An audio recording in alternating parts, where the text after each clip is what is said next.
बच्चों, आज हम इकोनॉमिक्स का chapter 2 sectors of the Indian economy start करने जा रहे हैं। बच्चों, आप अपनी बुक का पेज नंबर 90 निकाल लीजिए। चलिए देखते हैं। Let us look at this pictures. You will find that peoples are engaged in various economics activities. Some of these are activities producing goods, some others are producing services.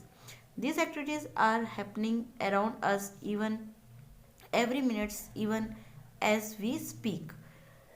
How do we understand these activities? One way of doing this is to group them, classify them using some important creations. These groups are also called sectors. देखिए, ये आपको यहाँ पर कुछ चित्र दिखाई दे रहे हैं, है ना। तो ये इन चित्रों में कुछ व्यक्ति जो है कुछ काम करते हुए हमें दिखाई दे रहे हैं।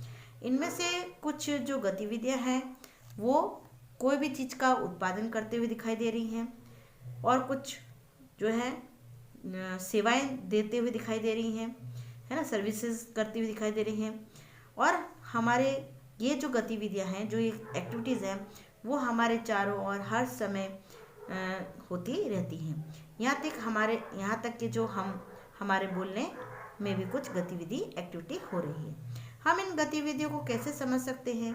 इसको समझने का एक तरीका है, और इसके लिए कुछ जो है इसके लिए कुछ मापदंड भी होते हैं, है ना, स्केल्स भी होते हैं। उन आधार पर हम इन्हें विभिन्न ग्रुप्स में वर्गीकृत करते हैं, क्लासिफाई करते हैं, और इन ग्रुप को हम क्या बोलते हैं? सेक्टर से के नाम से जानते हैं। ठीक है। अब जो उद्देश्य और किसी महत्वपूर्ण जो मानदंड है, उसके आधार पर इन्हें अनेक तरीकों से क्लासिफाई किया जा सकता है ना। किससे कर सकते हैं? इनको हम क्या कहते हैं? इनको हम सेक्टर कहते हैं। आपको चित्र में दिखाई दे रहा है ना, यहाँ पर एक व्यक्ति मिट्टी से क्या ईंट वगैरह बना रहा है। यहाँ पर एक लेडीज जो है कपड़े बेच रही हैं, है ना। ये यहाँ पर फूल तोड़ रही हैं, है ना। ये सब अलग अलग एक्टिविटीज आपको दिखाई दे रही हैं। यहाँ पे हम देखते हैं there are many activities that's are undertaken by directly using natural resource. Take for example the cultivation of cotton. आप जो हमारे नेचुरल जो प्राकृतिक संसाधन है, नेचुरल रिसोर्स है ना, उसके जो डायरेक्ट उसका उपयोग पर हम अनेक प्रकार की जो एक्टिविटीज़ उसको देखते हैं। जैसे हम कॉटन को लेते हैं, कॉटन की खेती को देखते हैं। यह कैसी है? एक मौसम की फसल होती है। कपास जो होता है, कॉटन इसको बोलते हैं, उसके पौधों में वृद्धि के लिए हमें क्या चाहिए? हमें प्राकृतिक कारक जैसे रेन चाहिए, है ना। जैसे क्या चाहिए? देखो यहाँ पर लिखा है the growth of the cotton plants we depends mainly but not entirely on natural factors like rainfall, है ना, बारिश चाहिए होती है, सनशाइन चाहिए होती है, सूर्य के प्रकाश चाहिए होता है, एंड क्लाइमेट, और जो है जलवायु, है ना, इस पर निर्भर करता है कॉटन की खेती। ये सब फैक्टर्स हैं, कारक हैं, जिन पर ये उसकी खेती निर्भर करती है ना। This produce of this activities cotton is a natural product. ये जो कपास है एक प्राकृतिक क्या है? प्रोडक्शन है। इसी प्रकार जो डेयरी है, उसके प्रोडक्शन में हम पशुओं के जो जैविक बायोलॉजिकल प्रोसेस जो होती है, जैविक प्रक्रिया, और जो चारा आदि की उपलब्धता पर निर्भर होते हैं। अतः इसका जो प्रोडक्शन है वो प्रोडक्शन दूध भी एक प्राकृतिक जो है नेचुरल प्रोडक्शन है। इसी प्रकार जो मिनरल्स होते हैं ना, जो मिनरल्स होते हैं और जो ओर्स होते हैं ना, ऑल्सो नेचुरल प्रोडक्ट्स, ये भी हमारे जो हैं वो प्राकृतिक क्या है? प्रोडक्ट्स हैं। जब हम जो नेचुरल रिसोर्स है उसका उपयोग करके किसी वस्तु का उत्पादन करते हैं, किसी चीज़ का निर्माण करते हैं, किसको? कच्चा माल को, है ना, उसको बनाते हैं, तो तो वो हमारा किसमें आ जाता है, प्राइमरी सेक्टर के अंतर्गत आ जाता है। ठीक है, when we produce a good by the exploiting natural resource, it is an activity of the primary sector, है ना। तो कहने का तात्पर्य क्या, जिससे हम डायरेक्टली खेती से जो हम कच्चा माल उत्पन्न करते हैं उसे हम प्राइमरी सेक्टर के अंतर्गत रखते हैं। ठीक है, ये प्राइमरी क्या होती है, this is because it's form the base for all other products that we subsequently make, है ना। तो ये प्राथमिक मतलब प्राइमरी क्यों, क्योंकि यह उन सभी प्रोडक्शन का आधार है जिन्हें हम निर्मित करते हैं ना। कोई भी चीज़ बनाने के लिए हमें रॉ मटेरियल की आवश्यकता पड़ती है ना। अधिकांश हमें जो है नेचुरल प्रोडक्ट जो है फार्मिंग से, है ना, एग्रीकल्चर से, डेयरी से, फिशिंग से, फॉरेस्ट्री से, ये सब इन सब से मिलती है। इसीलिए इस सेक्टर को हम क्या बोलते हैं, एग्रीकल्चर एंड रिलेटेड सेक्टर के नाम से इसे हम जानते हैं। उसके बाद आता है सेकेंडरी सेक्टर। सेकेंडरी सेक्टर क्या होता है, covers activities in which natural products are changed into other form through way of the manufacturing that we associated with industrial activities, है ना। अब इसको हम सेकेंडरी सेक्टर को हम हिंदी में क्या बोलते हैं, द्वितीय सेक्टर, है ना। सेकेंड नंबर पे सेकेंडरी सेक्टर, इसमें इन क्षेत्र की जो गतिविधियां होती है उसके अंदर हम जो नेचुरल प्रोडक्ट्स होते हैं उसको हम चेंज कर देते हैं, किसमें, उसको हम दोबारा निर्माण के जरिए अन्य रूपों में परिवर्तित कर देते हैं, है ना। यह जो है प्राइमरी सेक्टर के बाद अगला कदम होता है।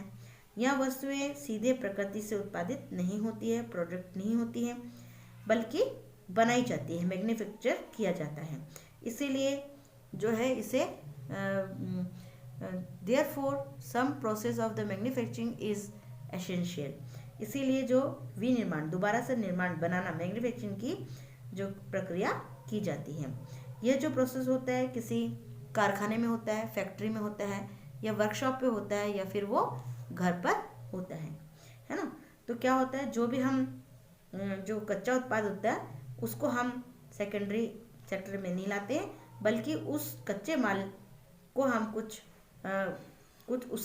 प्रोड्यूस करते हैं, प्रक्रिया करते हैं, प्रतिक्रिया करते हैं और मैन्युफैक्चर करते हैं उसको किसके द्वारा, कारखाना, या फिर कहाँ लाके करते हैं, कारखाना में या फिर घर पर। ऐसी जो गतिविधियाँ होती है उसे हम सेकेंडरी सेक्टर के अंतर्गत मानते हैं।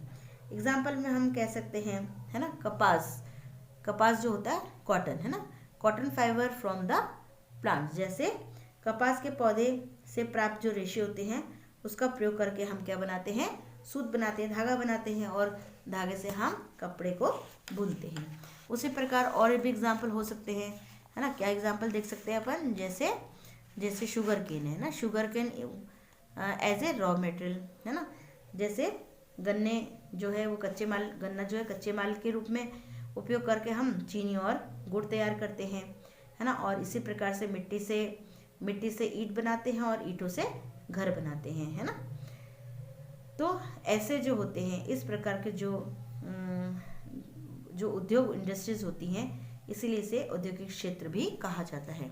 ठीक है, since this sectors gradually because associated with the different kinds of industries that came up, it is also called industrial sector. तो हम सेकेंडरी सेक्टर को हम इंडस्ट्रियल सेक्टर भी कहते हैं, क्योंकि ये फैक्ट्री में लाकर उसका रूप बदल देते हैं और काम में लगाया जाता है। तो after primary and secondary there is a third category of activities that's fall under tertiary sector, है ना। जो प्राइमरी होती है, प्राइमरी को हम प्राथमिक बोलते हैं, और जो सेकेंडरी होते हैं उसको हम द्वितीयक जो सेक्टर कहते हैं ना। इनके अतिरिक्त एक और गतिविधि होती है, एक्टिविटी होती है, जिसको हम तीसरी कैटेगरी के अंदर रखते हैं, थर्ड कैटेगरी में रखते हैं, जिसको हम बोलते हैं टर्सरी सेक्टर। ठीक है, और दोनों क्षेत्रों जो हमने अभी पढ़ा, प्राइमरी और जो सेकेंडरी, दोनों जो सेक्टर है वो उससे अलग होते हैं। ये एक्टिविटी जो ये गतिविधियाँ हैं, एक्टिविटी है, प्राइमरी और जो सेकेंडरी सेक्टर है उसके विकास में मदद करती है ना। ये गतिविधियाँ वस्तुओं के उत्पादन नहीं करती है बल्कि प्रोडक्शन क्रिया में सहयोग या मदद करती है ना। पहले वाले प्राइमरी में क्या करती है, वो कच्चे माल के रूप में होती है फर्स्ट, है ना। जैसे हमने खेत में टमाटर बोए तो इसको हम बोलते हैं प्राइमरी सेक्टर।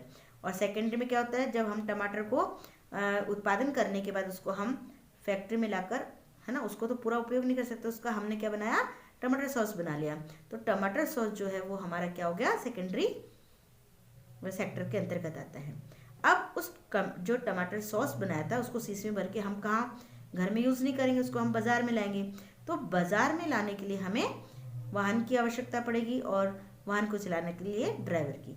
तो ड्राइवर जो है वो हमारा किस में आ जाएगा, टर्सरी क्षेत्र में आ जाएगा। ठीक है, तो ये इस प्रकार के जो सेक्टर्स होते हैं उसको हम जो है टर्सरी सेक्टर कहते हैं। ठीक है, प्राथमिक जो प्राइमरी और जो सेकेंडरी सेक्टर होते हैं उसके द्वारा जो प्रोड्यूस गुड्स होते हैं उसको थोक या जो भी विक्रेता को बेचने के लिए ट्रक और ट्रेनों द्वारा उसे परिवहन करने की ज़रूरत होती है, इधर से उधर ले जाने की ज़रूरत होती है। कभी कभी वस्तुओं को गोदाम से जो स्टोर करने की आवश्यकता, गोदाम में स्टोर करने की आवश्यकता होती है। हमें जो भी उत्पादन किया है और व्यापार में सहूलियत के लिए टेलीफोन पर दूसरों से वार्तालाप या फिर संवाद करके, है ना, बैंकों से कर्ज लेने की भी आवश्यकता होती है। तो परिवहन करना, परिवहन मतलब क्या होता है, ट्रांसपोर्ट, मीन ऑफ ट्रांसपोर्ट, है ना, और स्टोर करने का, संचार, कम्युनिकेशन का, जो बैंक सेवाएं हैं और जो व्यापार, ये सब चीज़ें जो है वो जो टर्सरी सेक्टर है उसके एग्जाम्पल्स हैं। ठीक है, कंपेयरिंग द 3 सेक्टर, यहाँ पर जो 3 सेक्टर हैं, प्राइमरी, सेकेंडरी और टर्सरी, है ना, तीनों सेक्टर के विभिन्न जो प्रोडक्शन कार्य में काफ़ी अधिक मात्रा में जो वस्तुएं हैं और जो सर्विसेज है उसका उत्पादन होता है, प्रोडक्शन होता है। साथ ही इन तीनों सेक्टर में काफ़ी अधिक संख्या में लोग वस्तुओं और सेवाओं के प्रोडक्शन के लिए काम भी करते हैं। इसीलिए जो अगले स्टेप में हमें ये देखना है कि प्रत्येक सेक्टर में कितनी जो गुड्स हैं वो और जो सेवाएं हैं उत्पादित होती हैं और कितने लोग इस सेक्टर में काम करते हैं। इसी जो इकोनॉमिक अर्थव्यवस्था है ना, इकोनॉमी जो है उसमें कुल प्रोडक्शन और जो रोजगार है ना, उसकी दृष्टि से एक या अधिक जो सेक्टर है प्रधान होते हैं, जबकि अन्य जो सेक्टर होता है अपेक्षाकृत छोटे आकार के होते हैं। How do we count the various goods and services and know the total production in each sector. हम प्रत्येक सेक्टर में की जो अलग अलग वस्तुएं और जो सेवाएं हैं उसकी हम किस प्रकार से गणना करेंगे, है ना, और उसके साथ कैसे कुल उसका जो प्रोडक्शन है वो कैसे कितना हुआ कैसे हम जान पाएंगे। ठीक है, आप सोचते होंगे कि हजारों की संख्या में, है ना, कि हजारों की संख्या में जो है प्रोडक्शन जो गुड्स होती हैं और जो सर्विस होती है उसकी गणना करना असंभव कार्य है। यह न केवल बड़ा कार्य है बल्कि आप आश्चर्यचकित भी होंगे कि हम कारों और कंप्यूटर, है ना, और जो कील्स होती हैं, फर्नीचर्स होते हैं, है ना, उनकी संख्याओं का जो टोटल है कैसे कर सकते हैं। यह अत्यंत बेतुकी सी बात लगती है। आप बिल्कुल सही सोचते हैं। इस प्रॉब्लम के समाधान के लिए जो अर्थशास्त्री हैं, इकोनॉमिस्ट जो है वो उनका सुझाव ये है कि जो गुड्स और जो सर्विसेज है उसकी वास्तविक जो संख्या है उसका प्लस करके योग करने के स्थान पर उसके मूल्य का उपयोग किया जाना चाहिए। एग्जाम्पल भी दे रखा है, जैसे 10,000 kg गेहूँ 8 रुपये प्रति किलोग्राम की दर से बेचा जाता है, तो गेहूँ का मूल्य 80,000 रुपये होगा और 10 रुपीज़ प्रति नारियल की दर से 5000 नारियल का मूल्य 50,000 रुपीज़ होगा। इसी प्रकार तीनों सेक्टर्स के जो वस्तुएं और सेवाओं के मूल्य की गणना की जाती है, उनकी किसकी की जाती है, उनके जो मूल्य है उनको जोड़ा जाता है और उसके बाद जो है टोटल जो है वो प्राप्त किया जाता है। एक ये भी सावधानी बरतने की ज़रूरत पड़ती है कि जितना भी प्रोडक्शन और बेची गई वस्तु है या सर्विस है उसकी गणना करने की, उसको कैलकुलेट करने की ज़रूरत नहीं है। केवल जो अंतिम वस्तु और सेवाओं की गणना का ही औचित्य है। जैसे उदाहरण के लिए एक किसान जो है फाइनल गुड्स और सर्विस को हमें टोटल करना चाहिए। एग्जाम्पल है, जैसे एक फार्मर है, एक किसान जो है उसकी आटा मिल को, जो आटा मिल है ना, उसको 8 रुपये प्रति किलो की दर से गेहूँ बेचता है और जो मिल है गेहूँ की पिसाई होती है और बिस्किट कंपनी को आटा 10 रुपये प्रति किलोग्राम की दर से बेचा जाता है। ठीक है, तो बिस्कुट जो कंपनी है आटा के साथ चीनी और तेल जैसी चीज़ों का उपयोग करती है और बिस्कुट के 4 पैकेट बनाती है। यह बाज़ार में जो कंज्यूमर है उसको 60 रुपये में प्रति 15 रुपीज़ पर पैकेट बिस्कुट बेचती है। अतः बिस्कुट की जो लास्ट वो है फाइनल गुड है ना, अंतिम जो उत्पाद है अर्थात वह वस्तु को उपभोक्ता तक पहुंचती है। तो कितने रुपए में बिकती है वो? 15 रुपीज़ प्रति पैकेट, है ना। जो बिस्कुट की जो लास्ट गुड है, फाइनल गुड है, अर्थात वह वस्तु जो कंज्यूमर तक पहुंचती है।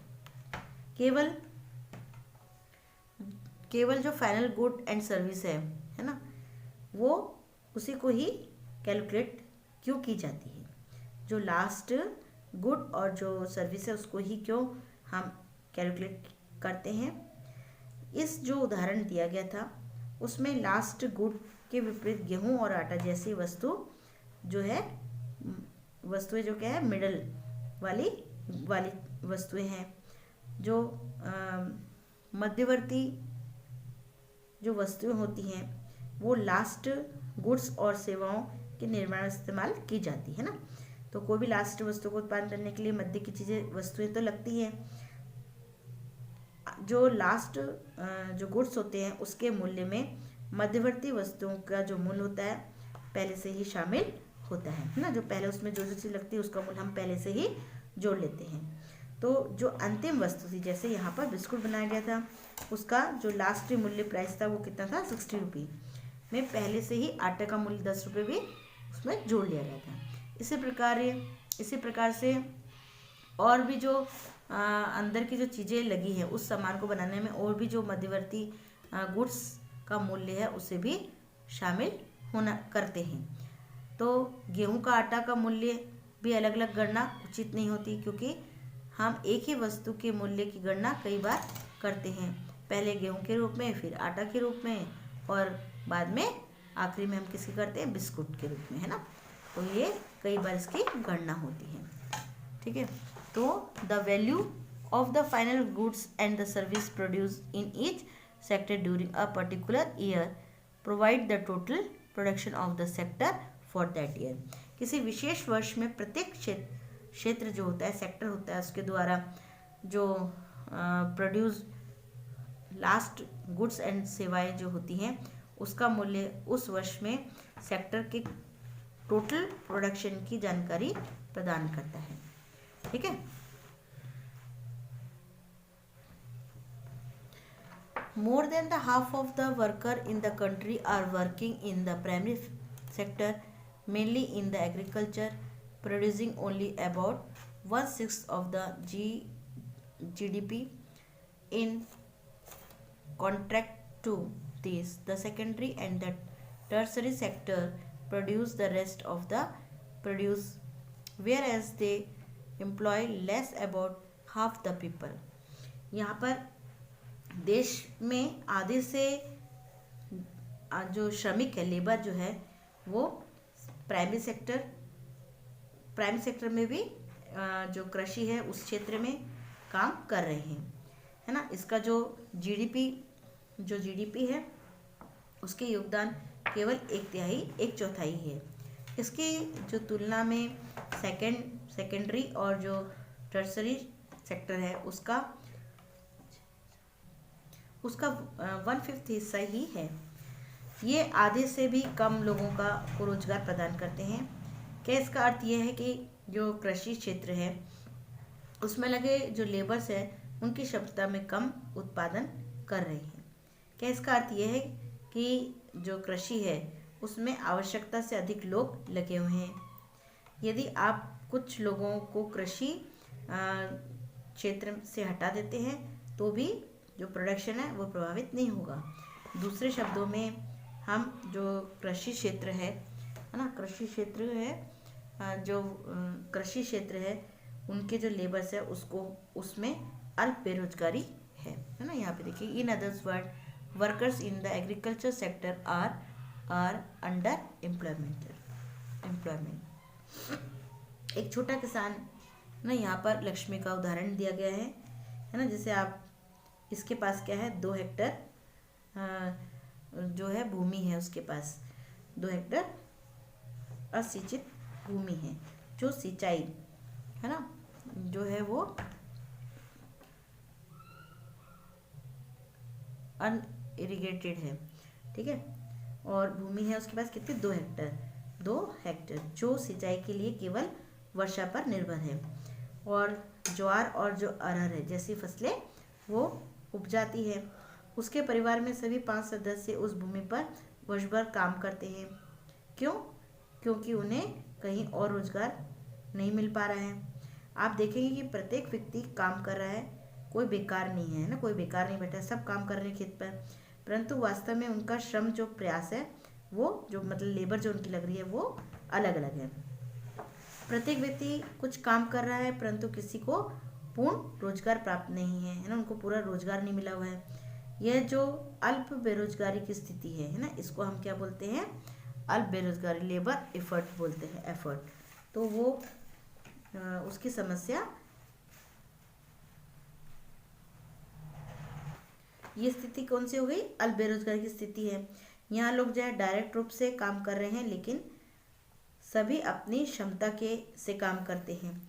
इस प्रकार से वो अल्प बेरोजगार की को छिपी हुई कहते हैं, क्योंकि यह उन लोगों की जो बेरोजगारी है जिनके पास कोई रोजगार नहीं है और बेकार बैठे हुए हैं से अलग है, खुली बेरोजगारी। इसीलिए इन्हें क्या बोलते हैं, इसीलिए इन्हें हम बोलते हैं डिसगस्टेड अनएम्प्लॉयमेंट कहते हैं। अब मान लेते हैं कि ऐसे जो लैंड लॉर्ड्स है ना, जो भूस्वामी है जिसका नाम है सुखराम, वो आता है और अपनी ज़मीन पर काम करने के लिए लक्ष्मी के परिवार से 1 या 2 सदस्यों को ले जाता है काम करने के लिए। अब लक्ष्मी के परिवार को मजदूरी के द्वारा, जब वो मजदूरी करेंगे दूसरे खेत पे तो उनको आय प्राप्त होती है ना, पैसे मिलते हैं। क्योंकि आपको छोटे से भूखंड पर काम करने के लिए 5 लोगों की जरूरत नहीं है, 2 लोगों के चले जाने से कृषि उत्पादन प्रभावित नहीं होता, जो उनका हो रहा है वो प्रभावित नहीं होगा, है ना। दिए गए उदाहरण में 2 सदस्य किसी कारखाना में भी काम करने के लिए जा सकते हैं। एक बार फिर परिवार की कमाई में वृद्धि होगी और वे लोग अपनी भूमि में पहले जैसा उत्पादन भी कर सकते हैं ना। जो 5 लोग काम कर रहे हैं तो वो उतना ही उत्पादन वो 3 व्यक्ति के द्वारा भी हो सकता है। और जो 2 व्यक्ति जो बाहर जा रहे हैं काम करने के लिए, उनसे उनको आय मिलेगी और उनकी आय में वृद्धि होगी, ठीक है। तो भारत में ऐसे लक्ष्मी की जैसे, है ना, भारत में लक्ष्मी की तरह लाखों किसान हैं। इसका अर्थ यह है कि यदि हम कुछ लोगों को कृषि क्षेत्र से हटाकर उन्हें कहीं और समुचित रोजगार दिलवा देते हैं, है ना, तो वो कृषि उत्पादन को बुरा प्रभाव, जो कृषि है उसके प्रोडक्शन में कोई बुरा प्रभाव नहीं पड़ेगा। कोई अन्य जो काम है, रोजगार है, करने से लोगों की आय से परिवार में जो उनकी टोटल इनकम है उसमें वृद्धि होगी, ठीक है। तो अन्य जो अल्प बेरोजगारी है ना, अल्प बेरोजगारी दूसरे सेकेंडरी सेक्टर में भी हो सकती है। ठीक है, उदाहरण के लिए शहरों में जो सेवा जो थर्ड वाला है उसमें हजारों श्रमिक होते हैं, दैनिक रोजगार की तलाश करते हैं, जैसे प्लम्बर, पेंटर, मरम्मत कार्य है ना, जैसे रोजगार करते हैं। और दूसरे लोग जो अन्य लोग होते हैं वो असुविधाजनक दूसरे काम करते हैं, उनमें से कई रोजाना काम नहीं कर पाते हैं। इसी प्रकार हम जो सर्विस सेक्टर में कुछ लोगों को सड़कों पर ठेला खींचते अथवा कुछ चीज़ें बेचते हुए देखते हैं, जहां वे पूरा दिन बिता देते हैं परंतु कुछ कम कमा पाते हैं। ये सब इस काम इसलिए कर रहे हैं क्योंकि उनके पास कोई बेहतर अवसर नहीं है, उनके पास कोई भी अच्छा काम नहीं है। अब हम आगे देखते हैं कि division of sectors as organised and unorganised. यहाँ पर दो लोग हैं, एक कांता और दूसरा कमल। जो कांता है वो उसको एक कार्यालय में नौकरी मिल जाती है, वो सुबह 9:30 बजे से 5:30 के लिए जो ऑफिस में काम करती है, उसको प्रत्येक महीना वेतन मिलता है और उसके साथ साथ उसे जो पीएफ भी मिलता है, साथ में उसको संडे की छुट्टी भी मिलती है। और कमल जो है वो कांता का एक पड़ोसी है और उसको जो नज़दीक में किराना दुकान पर दैनिक मजदूरी करने वाला श्रमिक है, रोज काम करने जाता है दुकान पे, सुबह 7:30 बजे से रात शाम को 8 बजे तक काम करता है ना। उस अपनी मजदूरी कहते हैं, उसको कोई भत्ता नहीं मिलता है, कोई दूसरा एक्स्ट्रा पैसे नहीं मिलते हैं। वह जिस दिन भी काम नहीं करता उसकी मजदूरी उसको नहीं मिलती है और उसको संडे जैसे कोई छुट्टी भी नहीं मिलती, उसको कोई अवकाश नहीं मिलता है। तो उसे कोई औपचारिक मतलब पत्र भी नहीं मिला है ना। इसको तो जो कांता थी उसको तो क्या मिला था, नियुक्ति पत्र भी मिला हुआ था, इसको कोई नियुक्ति पत्र नहीं मिलता है। तो अब आप कांता और कमल के रोजगार की परिस्थिति में अंतर देखते हैं ना। जो कांता है वो ऑर्गेनाइज सेक्टर में काम कर रही है और जो कमल है वो अनऑर्गेनाइज सेक्टर में काम कर रहा है ना, दोनों में अंतर है। तो जो ऑर्गेनाइज सेक्टर है उसमें कार्य स्थान आते हैं और रोजगार की अवधि नियमित होती है और उसमें इसका उल्टा होता है ना। तो होता है इस सेक्टर में सरकार द्वारा पंजीकृत होते हैं और उन्हें सरकारी नियमों और जो विनिमय है उसका पालन करना पड़ता है, जो भी नियम होता है उसका पालन करना पड़ता है ना। इन नियमों और जो भी है विधियां हैं, जैसे कारखाना अधिनियम, मजदूरी, न्यूनतम मजदूरी है ना, एक्ट से दुकान और जो प्रदर्शन आदि में उल्लेख किया गया है।